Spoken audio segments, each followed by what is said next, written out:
Prime Day es el 16 y 17 de julio. Con las ofertas épicas exclusivas para miembros Prime, recibe el reconocimiento que tanto mereces. ¡Wow! Gracias. Ni siquiera preparé un discurso.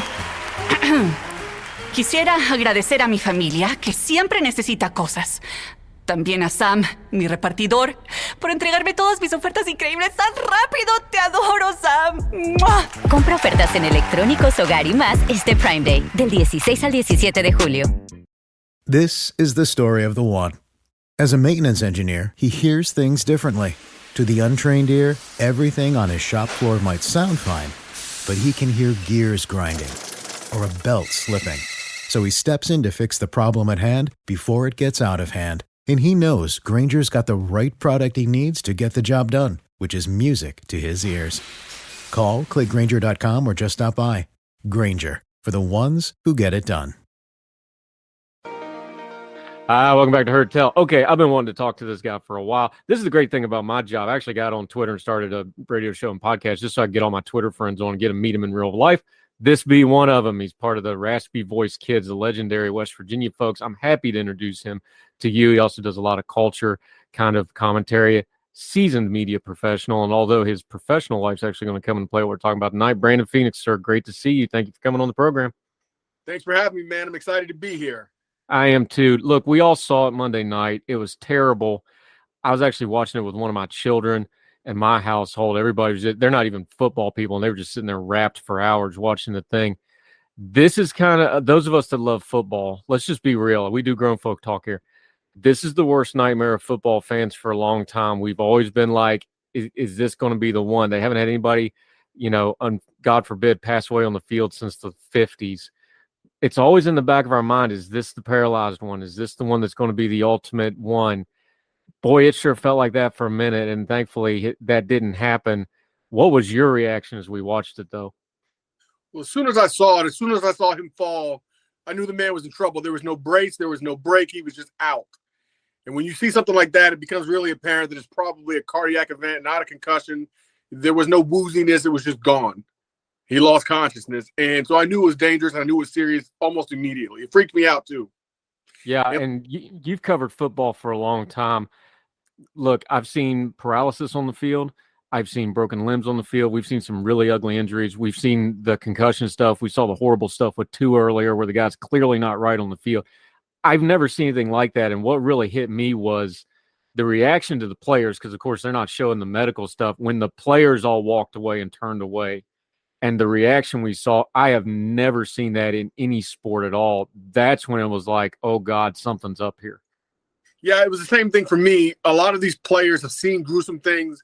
Like you said, you've seen displacement, fractures that are just insane, people's legs mangled and twisted, concussions where people are posturing and modeling. But this was different. Like you said, they immediately knew something was up, that was out of the ordinary, that was in a dangerous situation. And the players' emotions got the best of them. They had visceral reactions. And then, of course, that came through on the broadcast, and the rest of us had the same thing. It was a very scary moment. Now, one of our things on our program is things don't happen in a vacuum. They happen in sequence. This is one of those freak things. He got hit in the chest. His heart stopped. It's a 1 in a million thing that happened.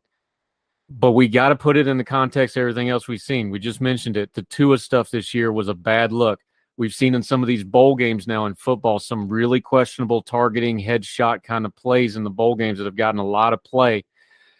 Have we just not figured out? There's a lot of safety stuff the NFL's doing, the college game's doing. We're all aware of it. Have we still not figured out how to talk about this in a productive way?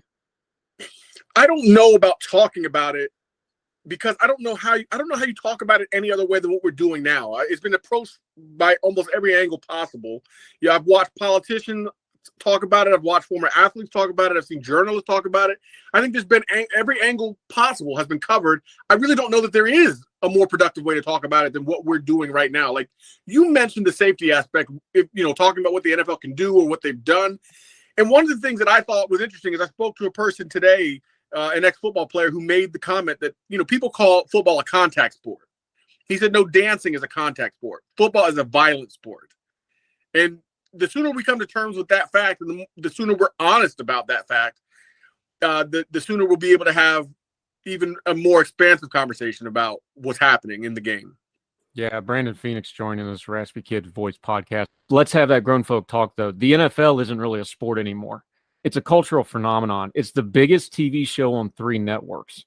With the fantasy football and now with legalized gambling going wild, the demographics are changing. It's almost, 50-50 male-female viewership. This game is a cultural thing beyond any other sport that we have. It's just fact. That changes how we talk about it, because when it's a cultural institution, now we're dealing with stuff like, do we have a responsibility to the players? Because the players will do whatever we ask them to do. They're getting that money. They'll put their lives on the line. They'll put their bodies on the line. When do we step in and tell a grown man that he needs to be pulled back? This is some deep human stuff, and it cuts through a lot of the cultural stuff. I think that's why it gets so raw with the NFL stuff. It's such a cultural phenomenon. It starts to get into other areas of our lives, doesn't it? It really does. And on top of it, getting into other areas of our lives, we've all either played or know somebody who played, or we know people who play now. We talk about whether we allow our children to play. I saw a cardiologist from Texas saying that they start the kids at 7 years old in full pads, and she will never let any of her 4 children play. But we see these conversations. We have these conversations, and we think about it, it's top of mind 24/7, 365. The NFL has worked really hard. One of the things they've done really well is making it so there's hardly any, if any, off season. From free agencies to the draft to the actual playing of the games, they've made it so, like you said, it's a cultural phenomenon that is a part of every day of every American's life and beyond.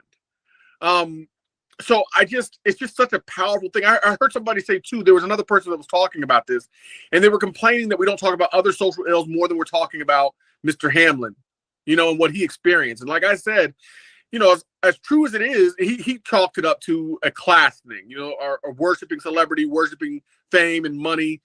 And I said, I think it's different. We watch these events live on television every week, and you never see this. The average person does not see somebody getting CPR performed on them, or see somebody they know or love having CPR performed on them ever in their entire life.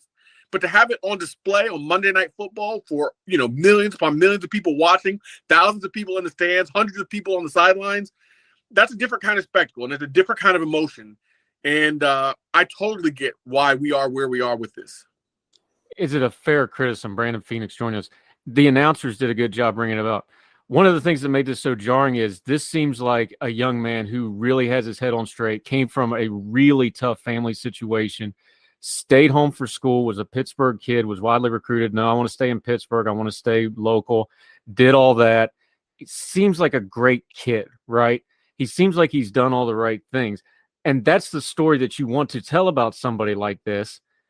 But this is the only way that story got told. And there's so many players in the NFL. That's the dream, right? You rise up from whatever your circumstances of, you get that bag, you get that money, you get that $1 million contract, you get that fame.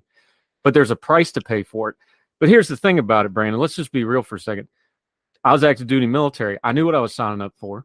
Nobody made me do that, and I pay for it health-wise to this day. We know our cops and our firefighters. We know our, medical workers. You can pick construction workers end up crippled.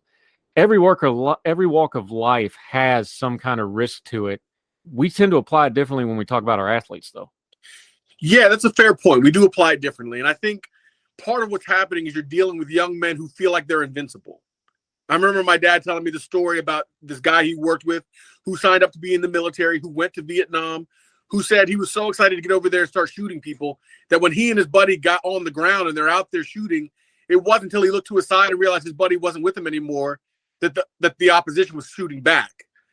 And I think it happens in the military. I think it happens with athletes where you think that you're invincible because of the testosterone, because of the youth, because of the myopic viewpoint you might have of life.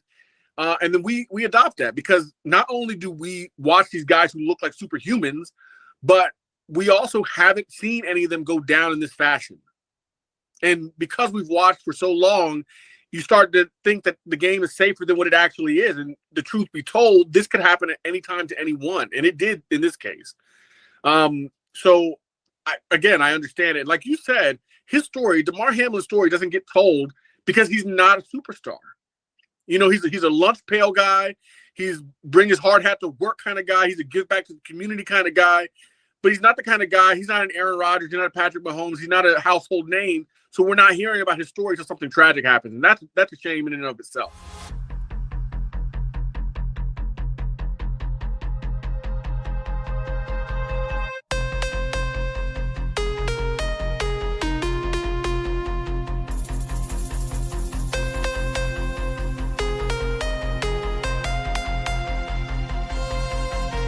Prime Day es el 16 y 17 de julio. Con las ofertas épicas exclusivas para miembros Prime, recibe el reconocimiento que tanto mereces. Wow, gracias. Ni siquiera preparé un discurso. Quisiera agradecer a mi familia, que siempre necesita cosas. También a Sam, mi repartidor, por entregarme todas mis ofertas increíbles tan rápido. Te adoro, Sam. ¡Mua! Compra ofertas en electrónicos, hogar y más este Prime Day, del 16 al 17 de julio. For the ones who know safety isn't a catchphrase, it's a culture. And the ones who help make sure everyone makes it home safe. For the safety-minded who watch everyone's backs, Grainger offers supplies and solutions for every industry, as well as safety assessments and training to keep your facilities safe and your people safer. Call, click Grainger.com, or just stop by. Grainger, for the ones who get it done.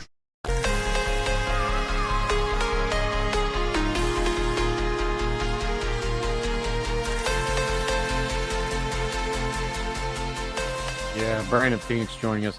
Let's talk about that medical response for a second, because perversely enough, he had this happen in almost the perfect spot. He's 2 miles from a major trauma center. They have elite level doctors literally steps away. They were on this immediately, probably saved his life. Not everybody gets that. You were talking about this on Twitter, and you actually have a background on this. We were talking about it earlier on social media. CPR and AEDs. These are two things that the average person, they don't need to know anything about medicine or anything. They just need a little bit of preparation, and it really does save lives. Even an elite level athlete with all those doctors and all that technology, it was the basics, AED and CPR, that probably made the difference here. 100%. We always say seconds count, and they really do, especially with cardiac events like this. When your heart stops beating, that means there's no blood going to your vital organs, and the most vital organ, the brain. It's the command center. If there's no blood, if there's no oxygen, you die quickly. And even if you don't die, like from a medical standpoint, you can have anoxic brain injury where the damage is done and you don't get to come back. So like you said, as terrible as it is that he's in this position because of what he was doing, being in this position probably saved his life. Like you said, if he has this kind of accident or if he has this kind of injury because of a car accident or something that happened at home, he probably doesn't have doctors right there. He probably doesn't have access to a hospital right away. And seconds count. So the sooner you get the AED, the better. I like what you mentioned about the importance of having knowing CPR. They're teaching people now to do hands-only CPR where there's no breaths involved, because people are so afraid of putting their mouth on somebody that they don't know, and myself included. I don't blame anyone. That we just teach people, just use your hands only, do the compressions, get that heart pumping, and as soon as the AED gets there, use it. And not even being familiar with an AED, they make them now so that they talk to you.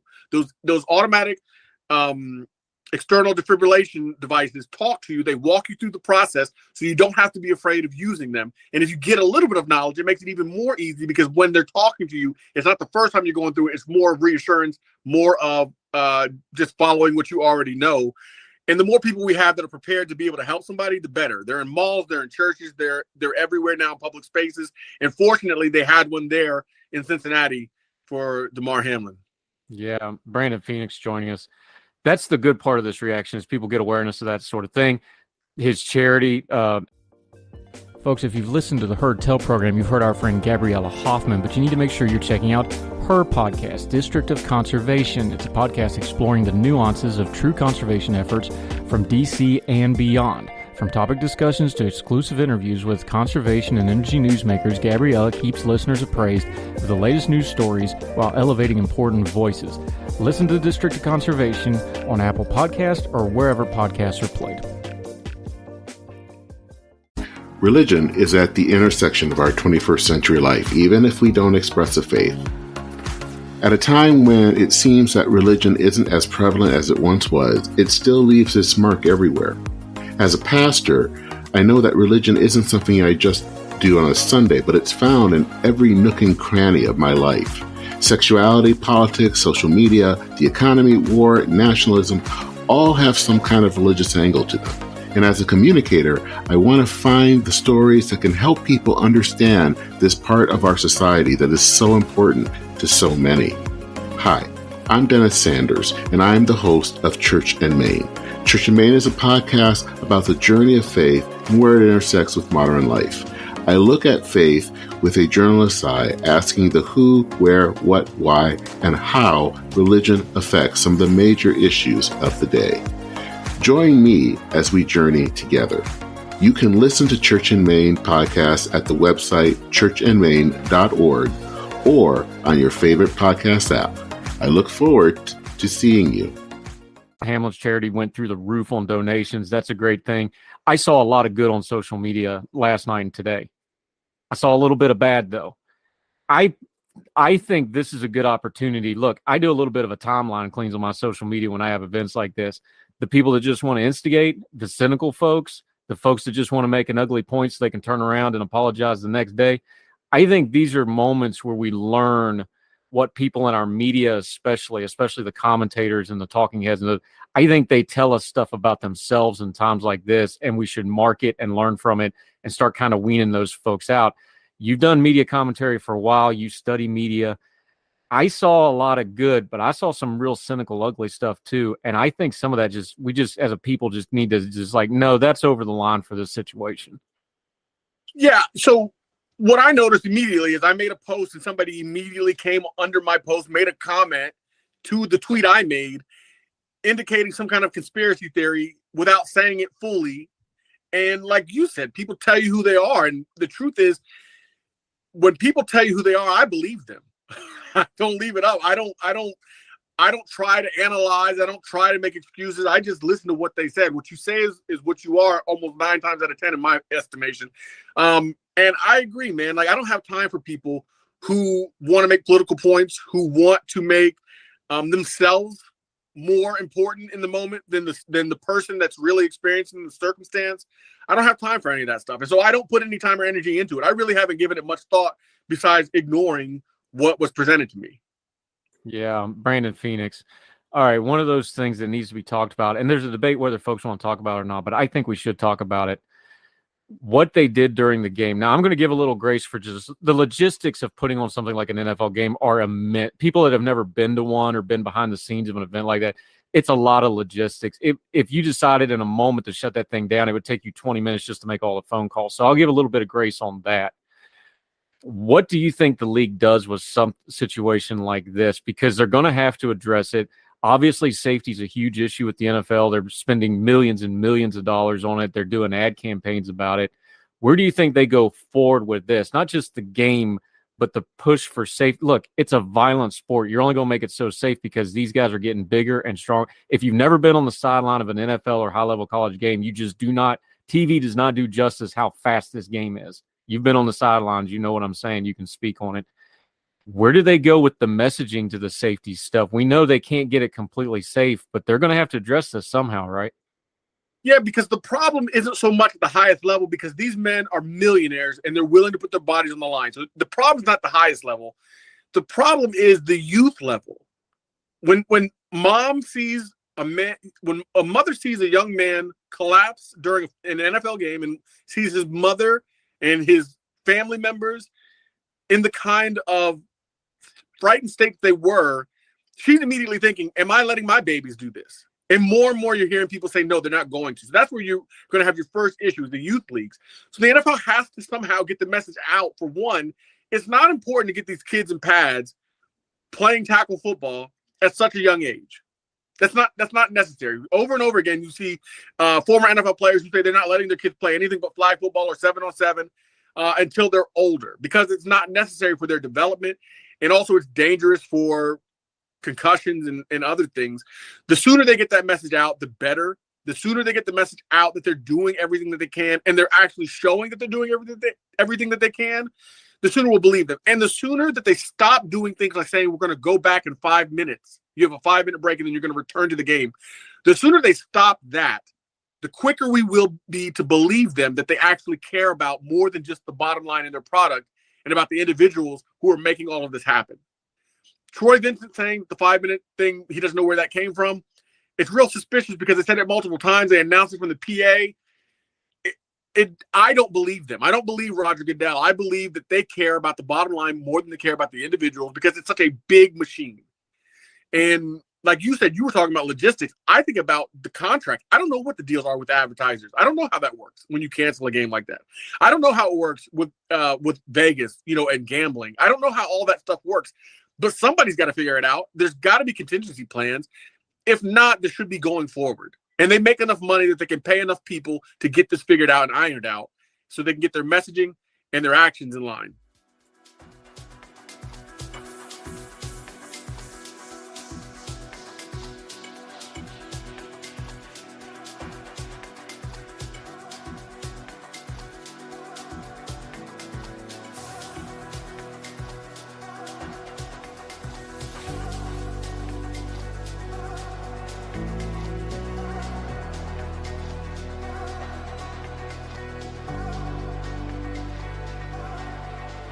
Yeah, Brandon Phoenix joining us. I think you make an excellent point here.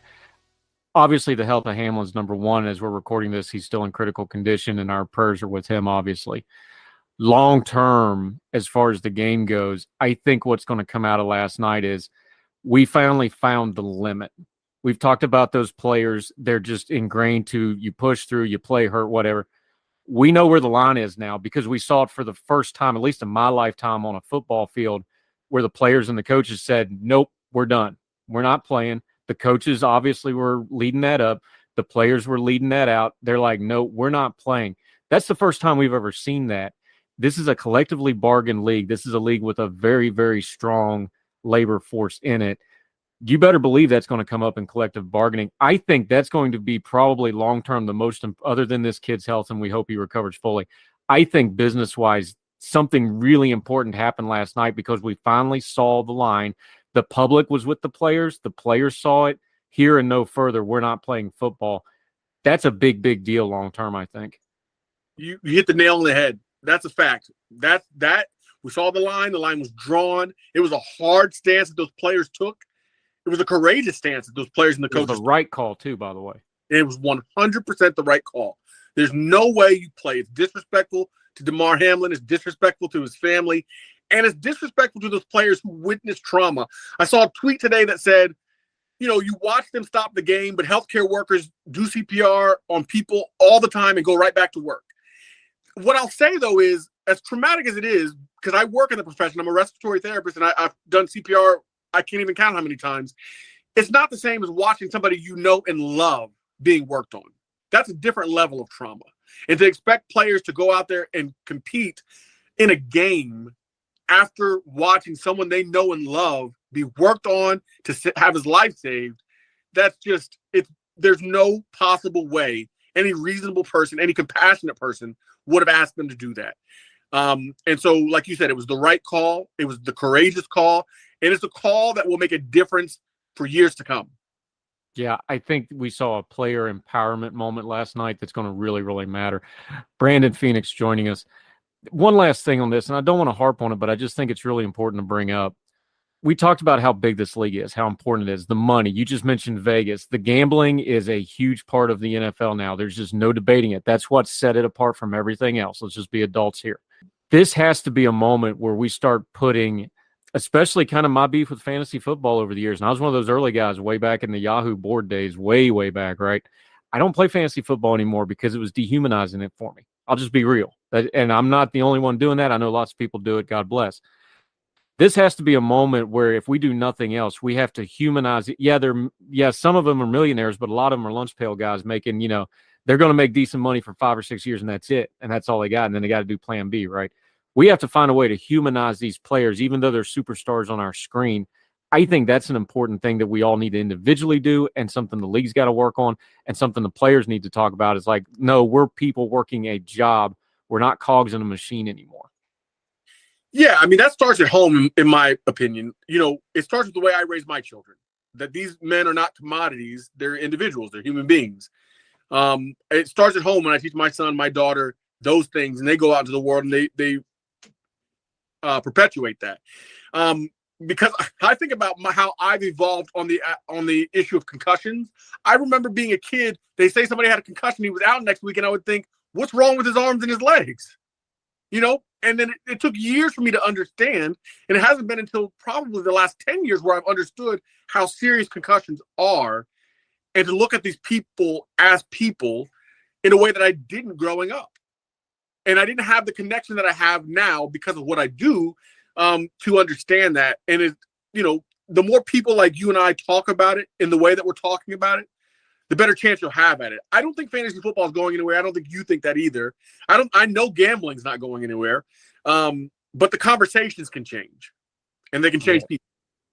Yeah, and it's going to be more important to have those conversations the bigger and bigger this beast gets, to keep the humanity in it. Brandon Phoenix, Raspy Kids Voice podcast. He also does some speaking. He's on YouTube, does a lot of different stuff. Really appreciate your time on this. Let folks know where they can follow you. We're definitely going to have you back, my friend. Been wanting to have you on anyway. Now we got the excuse. Now we can get you in the rotation, right, as Hugs would say. Let folks know where they can follow you until we see you again on Heard Tell, where they can follow you, social media, what you got going on with the podcast, and where they can find you. So we are the Raspy Voice Kids, and you can find us at Raspy Voice Kids on everything, on Instagram, on Twitter, on Facebook, Raspy Voice Kids Podcast. It's raspyvoicekids@gmail.com if you want to get at us. Send us questions, ask us questions, whatever it may be. I personally am at I Also Hate Pitt. Now, that's on hiatus for now because of Damar Hamlin. Of course, it's love and prayers to the Pitt family and to Damar Hamlin and his family. But I am at I Also Hate Pitt. That's what people call me. I Also Hate Pitt @gmail.com if you want to get at me. And I Also Hate Pitt on Instagram as well. So anywhere you find that name and those handles, you can get a hold of me. You can get a hold of my brother, who's at JNPheen, JNPHEEN, Fiend for Phoenix, nothing else. And we do a show typically every week. We talk about sports, but we also talk about pop culture. I say pop culture. And you guys can get in on that whenever you want. Yeah, it's amazing, too. And the reason, even though we do politics and culture, we have to hit sports sometimes, man, because especially something like the NFL, it crosses all those streams, the culture, the politics, economic debates, all of that. You can find it in something like the NFL and greater sports, especially with college, what's going on with that right now. It's a great podcast. They do it in a really unique, informative way. I listen to it, too. Check it out. Brandon Phoenix, thank you so much for the time, sir. Looking forward to doing it again. Thanks for having me. Yes, sir. Anytime. All the music on Heard Tell is provided under a Creative Content license from monstercat.com. Somos la máquina. Prime Day es el 16 y 17 de julio. Con las ofertas épicas exclusivas para miembros Prime, recibe el reconocimiento que tanto mereces. Wow, gracias. Ni siquiera preparé un discurso. Quisiera agradecer a mi familia, que siempre necesita cosas. También a Sam, mi repartidor, por entregarme todas mis ofertas increíbles tan rápido. ¡Te adoro, Sam! ¡Mua! Compra ofertas en electrónicos, hogar y más este Prime Day, del 16 al 17 de julio. If you're busy juggling life, there's still you time. That's where DMAC comes in. With online classes that are flexible and convenient, you can even earn a degree in business, liberal arts, or criminal justice completely online. With mobile and student-friendly features, DMAC's outstanding online program will help you get the job or promotion you deserve. DMAC Online, with you in mind. Apply today. Your time, your DMAC. This is the story of the one. As a maintenance engineer, he hears things differently. To the untrained ear, everything on his shop floor might sound fine, but he can hear gears grinding or a belt slipping. So he steps in to fix the problem at hand before it gets out of hand. And he knows Grainger's got the right product he needs to get the job done, which is music to his ears. Call, click Grainger.com, or just stop by. Grainger, for the ones who get it done.